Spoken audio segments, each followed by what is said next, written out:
Ini kita ada di Kampung Banto sana.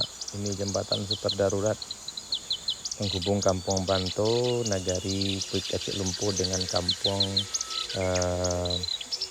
Teluk Bakung, Nagari Gurun Panjang Utara, Kecamatan Bayang, Kabupaten Keselatan, Provinsi Sumatera Barat.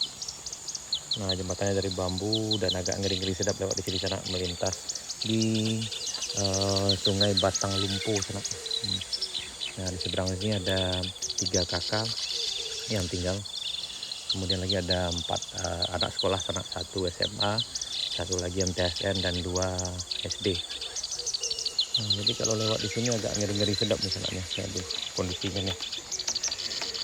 Ya, beginilah potret negeriku. Kita berharap mudah-mudahan yang tinggal di sini diberi kesabaran dan selalu dalam lindungan Yang Maha Kuasa.